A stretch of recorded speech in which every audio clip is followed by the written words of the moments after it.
Hey, y'all, and welcome back to Perspectives with Patrice Bobo-Miles. I'm so happy you decided to join us today. My guest today is a friend of mine, Mr. Otis James. So, I, hey, I was about to hijack it as soon as you went on. I was about to say, "This is Otis James over here at reporting in front of Planned Parenthood." I got my guest Patrice Bubba. Otis, why don't you tell everybody, besides your comedic charm, what it is that you do? I'm a full-time real estate investor. I teach people how to invest in real estate. I have a mentorship program.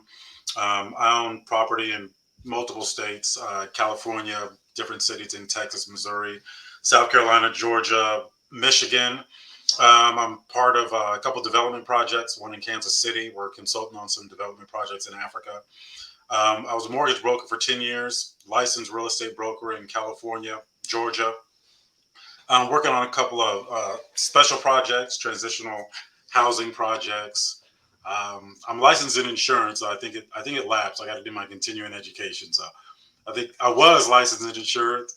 I have a multifamily operations background, multifamily commercial. So I was in that industry on the operations side. So I was overseeing about $650 million in multifamily commercial real estate. And I was born into this. I've been in real estate, a real estate family, right? My father's been a real estate broker since 71 or 73. He was an agent in 71.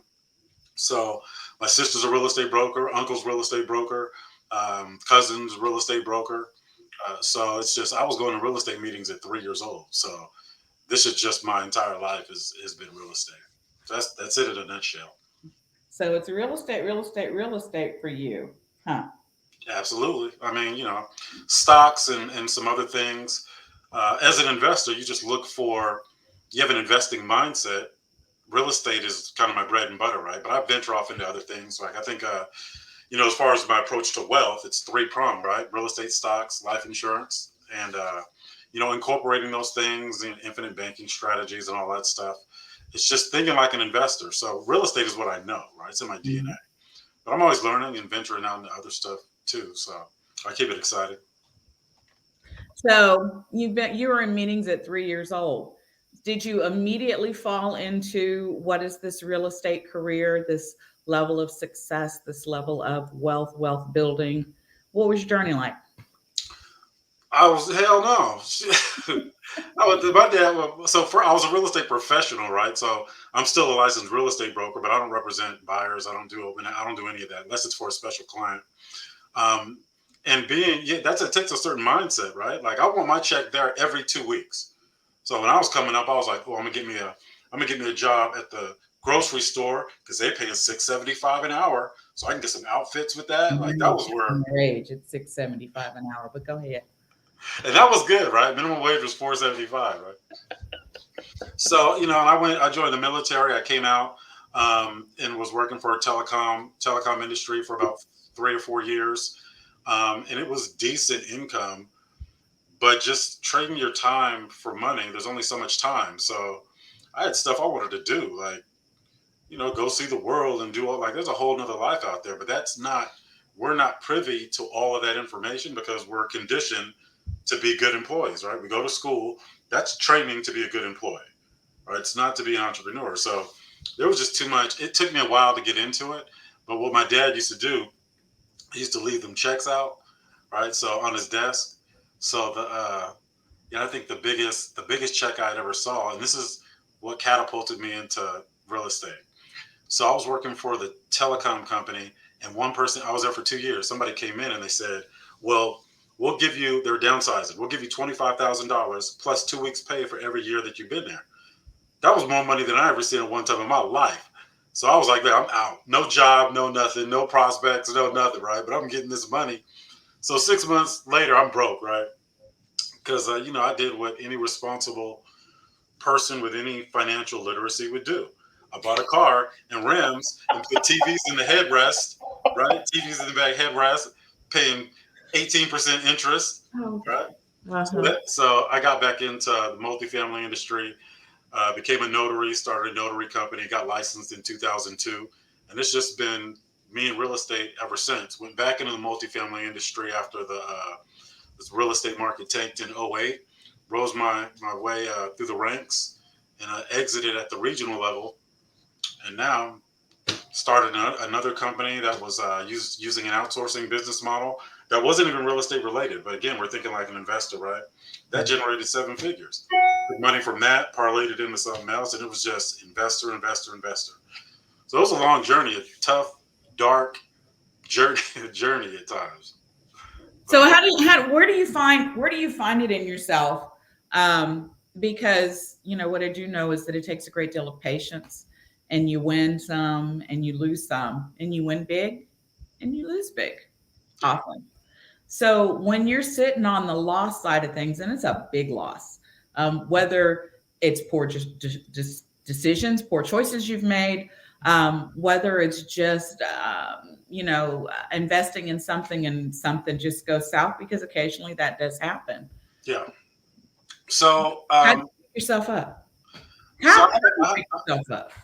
well, shoot. Sometimes I don't. Sometimes I'm like, you know what? F real estate, man. I'm going to get me one of these jobs at the post office because they look real secure, right? You know that mail's coming. I have a lot of experience in different areas, and at the time when I was accumulating this experience, I didn't know it was for any particular reason. I was just like, hey, I need to work, I need to provide income, or I need to produce income, or I need to do this. So I was navigating, and I didn't know I was going to get to the point where all this experience had accumulated, so I can see things differently than the average person that has maybe one particular niche looking into an investment. I've been on the acquisition side. I've been on the operation side. I've worked with construction teams. I've worked with owners. I'm talking about owners with over billions of dollars, hedge fund money, right? And at the time, it was just what I was doing. But now I look at an investment. I can plan it all the way through. And if I can't plan it all the way through and incorporate any possible hiccups, right, and have some contingencies in there, then I'm just not going to move forward. Now, I like to be in and out of my deals, right? So I don't give the market time to change, right? I don't give the Fed's opportunity to keep doing these rate hikes, right? So I really don't take on projects where there's a certain level of uncertainty. Now, yeah, I haven't taken a loss. I've never taken a loss, but there's Never projects. taken a loss. Never taken a loss. Not in real estate, right? I've taken losses elsewhere. Like maybe I hired somebody to do something and they didn't deliver, and I just said, you know what, just keep the money, right? I had faith in this person to perform, and they didn't. But in actual real estate transactions, I've never taken a loss. Maybe I got one coming, but it's going to have to be something for me not to see it coming. It's going to have to be it's going to have to be my fault, right? Mhm. Um, we break it down into four principles, four questions, right? Four data points. And I know you've heard them 100 times. Mhm. I look at an asset. What does it cost? What does it cost to fix up? What's it going to be worth when I'm done? How much income can it generate? If I can't answer one of those questions, or the answers to any of those questions are not favorable, then I move on. What happens is people try to force it, and people try to speculate. I don't Mhm. speculate on what the market's going to do, right? I'm like JG Wentworth. I need my cash now, right? I'm in and out in 120 days. I got some projects now that are going, a little longer, right? But that's the nature of those types of projects. But at the end, they're all going to work out, right? Now I'm just thinking bigger, right? Now I got Mhm. to think bigger. So, I can. It's easy for me to say, yeah, I've never taken a loss. Well, yeah, because I haven't gone really, really big, right? There's people that I know that have taken significant losses, but they can write my net worth in their checkbook, one Right. check, right? Right. So it's my comfort level, right? And now that I have so many eyes on me, things that I do have to work because Mhm. that impacts my brand, Mhm. right? So, I got to be really, really careful. Any losses that I take are going to be all on me. If I Mhm. invest with anybody, I'll protect, I'll protect them, and I'll take the You'll take loss. the hit, huh? Yeah, yeah. So, yeah, a loss is good education, right? A It's loss is always good at education. I mean, let's be cliche about it. You fail forward, right? You fail Yeah. forward. Sometimes you fail forward hard too. Like, Real hard. Real hard. So, you're doing all this stuff. You're talking about this mentoring program. And, there may be some people who are listening and are like, this guy's blowing smoke. yeah, Because, you just make it sound so easy, Otis. yeah, No, I mean, how is it so easy? Because you know, I know personally you had to come back from some stuff from yeah, your younger days, yeah. and if you want to share what some of that is and how that journey looks, I'd love for you to do that. Yeah. Now, I also know that when we're building teams, Mm. we put our trust in people who maybe take advantage of what that is. So we have to learn what that looks like. And then, of course, there's just the business end of it, right? I mean, you have to learn what your business is. And so, I've just hit 3 points, 1, 2, and 3. See those three fingers? Hmm. So give me a little response for each of those. Well, first of all, my attention span is really, really short, so I don't Don't even even remember try it. all the points you just said. But I was, Don't even try it. I was just making eye contact, so you're a fool. I was like, she has no idea. Um, so what was the first one? What was the first point?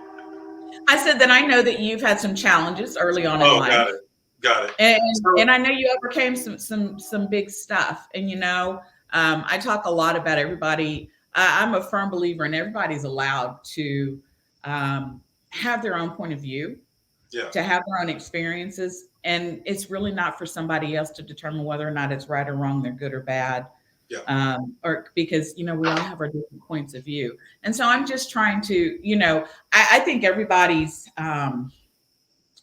stereotypical yeah, opinion on an investor. Number one, this is some stuffy guy somewhere, lording over the minions as they're making all of these development moves, right? yeah, Um, and then you get to some people who maybe don't look like you look, or don't talk like you look, and they're like, "There's no way in the world this person, can come from this to where they are now." And then I also know a whole lot about what you're doing with the mentoring program. So I really want to talk about, some of the stuff you overcame. yeah. And then I want to talk about why you're mentoring, why your family is so important to you, and why you put so much of your heart and soul into what that is. Yeah, so I mean, people say, well, this is my spiritual life, this is my personal life, this is my professional life. It's all just life, right? If you don't have your personal life together, it's going to spill into your professional life and everything else, right? And I just, I was at a point where, I was really like on the outside, I was really polished, right? Like I was, good looking dude. I was, I'm still trying to hold on. Good looking dude, good looking guy, had money, houses, cars, but I had created that identity. That was just an identity that I created because it got me the furthest. And when you do that, you're trying to maintain an image for other people, then you kind of lose who you are. You're just like a ship with no sail, right? So I had to get my personal life really in order. And I was put in a position where I was able to reflect on the type of person who I actually was. I thought, I was this person. But in all actuality, I was not, right? I had to really focus on, okay, well, how are you treating people? How many people have you hurt? How many, like, I didn't like who I was. So I had to change, not because of any other reason other than I don't want to be this person, right? Mhm. So that was a journey, and God played a major role in that. And that's a long story. That's like a 30-minute story, right? But when I came out on the other side, I was a different person. So the person I was at 31 or at 28, I was a completely different person by 31. Completely. And that's a huge blessing because no one can evolve that much that quick in my mind. Like I just don't see how one person could do that. But God will throw a whole bunch of things at you to where all you have is him. And then he'll show you who you really are.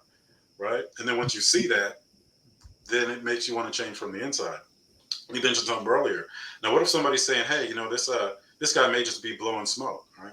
When I teach people things, I don't just teach them or explain in theory. Right? Here's an actual example. Here are the actual numbers. Tell me any component of what I'm explaining that can be disputed. I don't care if you're a billionaire real estate investor. I don't care if you've never done it. I like people that are very skeptical, right? Because I encourage it. Be skeptical. There's too many people out here that's willing to take your money, right? Too many of them. I see them all the time, right? Yeah. And you've heard me say I give constructive notice. I'm not the good, bad business police, but if you come after somebody in my real estate family and try to take advantage of them, you got to take advantage of me. And Mhm. I'm relentless. Like I won't stop. Like I'll overreact because if I deem you a bad person, a bad human being, trying to take advantage of other people that may have trusted you to improve the quality of life and giving you money that they can't get, they may not be able to make back. The time they used to make it, they can't get back. Then it makes me want to hurt you, right? And if I can't hurt you, right, because we live in a civilized society and we're adults, right, then I'm gonna hurt you legally, Right. and I'm gonna make it so you never work again. And I have the resources to do it. I don't care if you're a millionaire. I don't care if you're a billionaire. I can do more damage with 50 grand than you can fix with 500,000. So I'm very, very, so my real estate family, I go above and beyond because I made a promise that I'm going to take you to the promised land. So our business model is structured based on people are going to stay on with me until they don't need me anymore. Whereas other mentorship programs, you start it and then you finish it and then you go be great, right? So we wanted to create a space where people not just stay with me, but then they evolve, right? And they're still with me, but maybe in a different capacity. I know that I trained you. Maybe now we can invest together or do something like that. But I'm always looking to create opportunities for them because they show that level of faith, and to them it may not be that big of a deal, right? But to me, it's a big deal. So I'm very, very protective of those folks. Like you come after them, I'm going to hurt you one way or another. So what is your real estate family? What's that about? So my mentorship program, I mentor about 245 people, and they come on with me. We go through a curriculum, right? And there's add-ons too. Some people don't want to get into multifamily commercial. The people that do go through the curriculum, and then we have a separate multifamily commercial curriculum. And then I stay with them when they're actually doing the stuff, right? So I tell them, and we've got lessons that we don't even go over in the basic curriculum. Mm-hmm. I just got a bunch of lessons that I'm done that they have access to because I'm telling them, stop worrying about the lessons. Let's get out here. You got the basics. Let's get out here and do it. And I'm going to hold your hand through the process, right? So there's different tiers, right? But they get stuck. They call me. I tell you, before you make a major decision, you call me first, all right? So it's continuing to evolve, and okay, it's continuing to evolve. I just had to check my camera resolution. I'm like, hold on, let me see what we doing here. Let's switch it to high def. Hello. Hello. Come on now.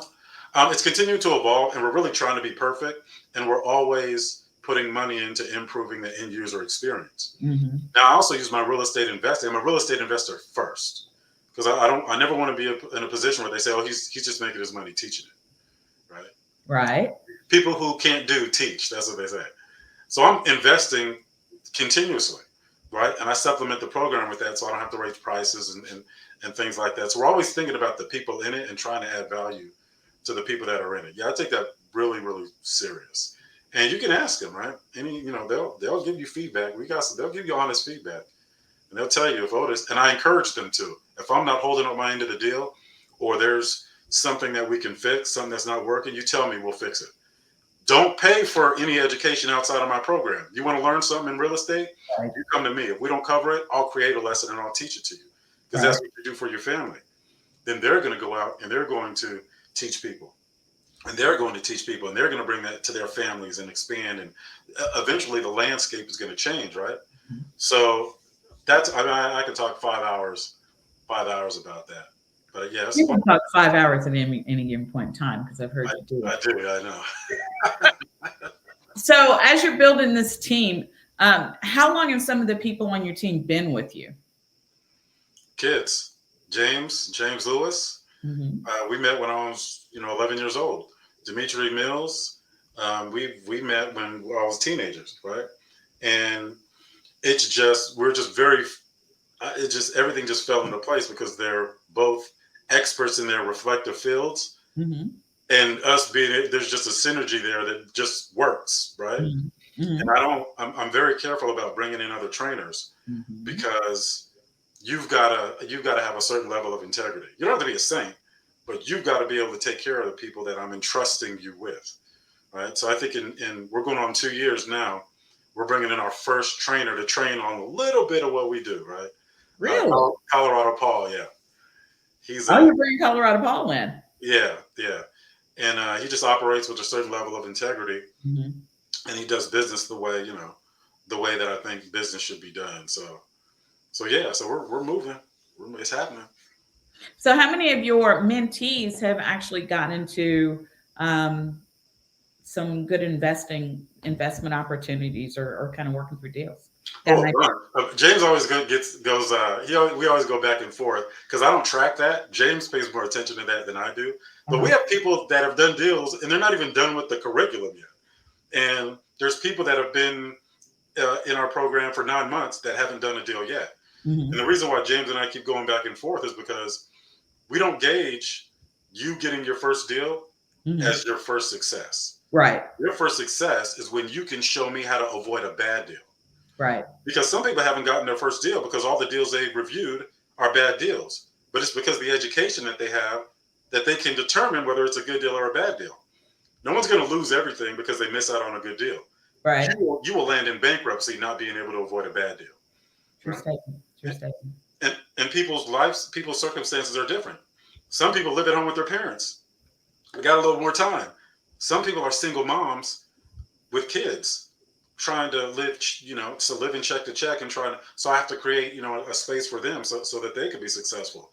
So I don't say, so when people say, hey, when can I expect to get my first deal? My response is always the same. I don't know. I don't know. I don't know. So, what is one piece of advice? Because I'm sure you have a lot of people come and go, Otis, Yeah. Otis. Yeah. How do I get what do I need to do? How do I get where you're at? Well, I tell people, like, first of all, where I'm at is an illusion, right? Like, I'm paper rich, right? That you don't feel, and I live in San Francisco Bay Area. Everybody's a millionaire here, right? It's not like the millionaires here. You still got to go get a job. You still got to work, Right. right? I give you $1 million in a briefcase. You still can't buy a house on my street, and they're not nice houses. Like, it's not it's not like you think, right? So people use that millionaire word and all these other things, and I've got assets, but it's not like people think. Don't look to get where I am because while you're looking at me, I'm looking at somebody else getting where they are, and they're looking at somebody else. What I would suggest is try to be the best you that you can be, right? Try to operate at your maximum potential because I'm competing with the me 5 years from now. So I'm Mhm. taking advantage of every opportunity. Every time I get a thought, I didn't create the thought myself. The thought came, and oh, okay, I got this thought. Well, where'd it come from? Well, God will give you a thought. You got to act on it, but most people don't, right? So I say, look, stop worrying about trying to make $1 million.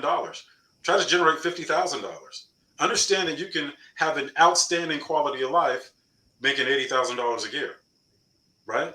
I have sacrificed a lot, right? Time with the kids, failed relationships, anxiety, right? Like stress. Like, it's not like people see, they try to emulate the end product and they don't want to, they don't understand what the process is, right? This is not easy, right? Right. It's not easy. The skill set is easy. I can teach you in 3 minutes how to buy a property with no money out of your own pocket, but there's an emotional component to it. Mhm. How much are you putting in this? How much time are you putting into it? And at what expense? Is it at the expense of your relationship? This is not a situation where you go to work at 9 o'clock and come home at 5 o'clock. This is Right. not that. I'm all over the country, doing workshops all over the country, doing masterminds all over the country, dealing with contractors and all these other people all over the country. Things go bad all the time, right? If something's not going bad, I'm just waiting for it to come. It's Wait coming. for that shoe to drop. Yeah. So I'd say, look, do what you can to reach your maximum potential, because you'll mess around and want to be where I'm at and get your wish, and then get here and be like, oh, this wasn't what I thought it was going to be, right? It's not as it doesn't look like it does on Instagram, right? Everybody wants to be rich. Everybody want to be a boss until these invoices start coming in, till these tax bills start coming in, till it's focus on one, what's important to you, because success, you got to define your own definition of success, Hmm. right? That man that is delivering trash, right, picking up trash for a living, right, the garbage man, which they make pretty good income, by the way, that is coming, getting up early in the morning, coming home, and that's there for his kids, and not missing a game and not doing all that, like, that's success. Because every last one of us are going to be in those last moments, are going to be reflecting. What do you think I'm going to reflect on, right? I'm going to reflect on all the sacrifice. And now I'm stuck in it. Like this is just who I am now, right? Mhm. So I can't go back. Like this is just a part of who I am. But when I'm on my deathbed, did I spend enough time with my kids? Right? All the failed relationships, all the people that were hurt, right? All the people, like all of those things, people don't talk about that, right? It's not like you've got to be cut from a certain cloth to do this. The good thing is everybody can do it, and if you learn from other people's mistakes, then you can be successful and you can create your own harmony, right? Right. I don't believe in life work balance. I don't believe in all that. I believe in harmony, Mhm. right? And then you can create your own reality. But I tell people, look, when they say they're trying to get where I'm at, I'm like, you don't want to. You need to be looking past me. Look at the you 5 years from now. When adversity strikes, ask yourself, what would the you 5 years from now, the you that you want to be, how would they respond? And then copy that guy or copy that woman. That's my advice. Well, interestingly enough, that was my next question. So 5 years from now, who are you going to be? Shoot. So 5 years from now, I want to be more of the good me and less of the bad me. The bad me will hurt somebody, right? You mess me over, I'm looking for an opportunity to The anger issues, Otis. absolutely, absolutely. But people never see it because I never act on it, Right. and I'm able to articulate it in a way that's professional, and then I treat people with dignity. And but there's bad people out there too, right? And I deal with those people differently. I deal with those people in the dark, right? Because I don't. This world is hard enough, Mm. and I see all the stories.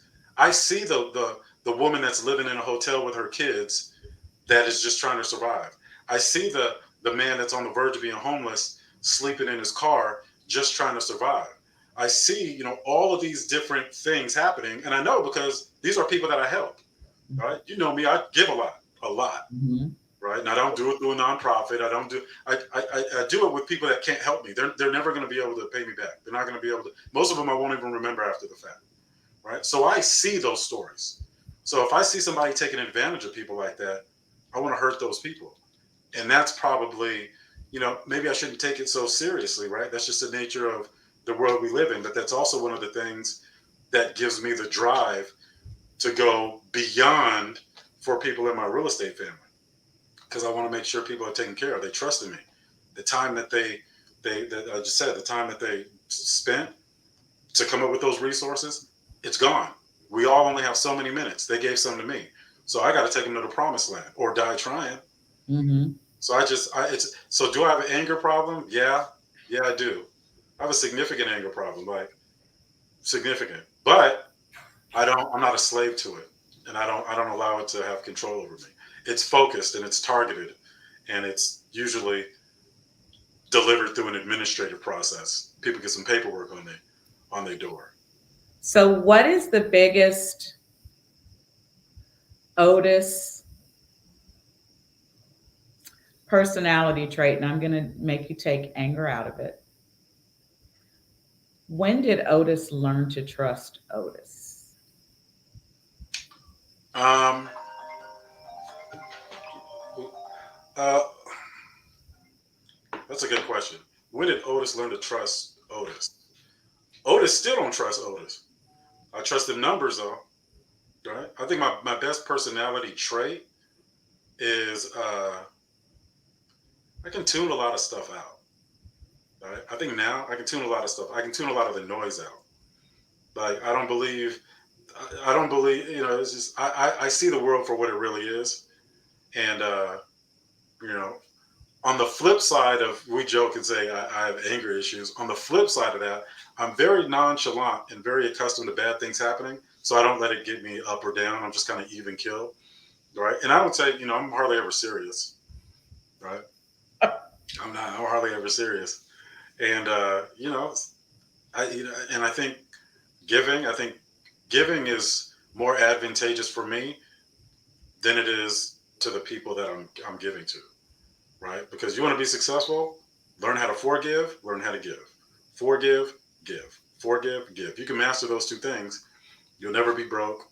right? You'll never be begging for food, right? And my confidence in this industry is, it allows me to move in a certain way, right? God sent me here. I'm supposed to be in this room, right? I'm supposed to be in this room. And I don't care who's in the room. Like, I'm just not impressed because I've had an interaction with the Most High, right? So what do you? I don't care. I don't care what you have. I don't care billionaire. I don't care trillionaire. I don't care, that stuff does not impress me. How do you treat people? What's the content of your character? Do you do the right thing even when it's not easy? Like, that stuff impresses me. Do So you I do think the that's right thing when probably, nobody's watching? yeah, when nobody's watching, right? So I think that's big, right? It's not always easy to do that. Sometimes it costs you something, right? You got to have a certain level of faith to maintain that integrity, right? There's some times where I was taking a financial loss. It wasn't in real estate investing, but I was like, this is the right thing to do, and God ain't never punished me for doing the right thing. So let me. And again, I'm no saint, right? But I think we're always continuing to evolve, and sometimes it takes some work. Sometimes I gotta gracefully bow out of certain conversations, right? So yeah, it's just and I think we're all still figuring out who we are. How old we are makes no difference. You're We right. go through different experiences that are going to test us in different ways. So there's certain aspects of who I am that I haven't even met yet, right? But I know the me that I want to be eventually. So there are times where I have to say, all right, let me just bow out. What would the me 5, 10 years from now do? You wouldn't be able to get that guy mad because he's wise and he's got it all figured out, right? You won't get a rise out of that guy. Why am I letting people get a rise over me? Why am I letting the world have power over me? Right? Anything externally that can control how I feel and react, that has power over me. And I think that's the direction that I'm going, to where you won't even see the look on my face change when things go bad. That's where I'm trying to be at. Right now, you're going to see it. I love it. I love it. You know what, Otis? I appreciate you taking some time to come in and chat with me today. So, if people want to hear a little bit more about your real estate family, how do they Mhm. get a hold of you? Yeah, I'll give you my number right now. You can call. I was about to get your phone number out. That's funny. You just gotta remember my name, right? Otis James, just like it's showing there. .com. That's my website or my 10K card. We all got an electronic 10K card. Shout out to Sean 10K. On 10K, what's that 10K? How do you get to that one? Otis10K.com. ODIS, the number 10K.com. And that has all my information, upcoming events, and all that stuff. So, is there any last piece of advice, words of wisdom, prayer, or anything you want to leave anybody before we finish today?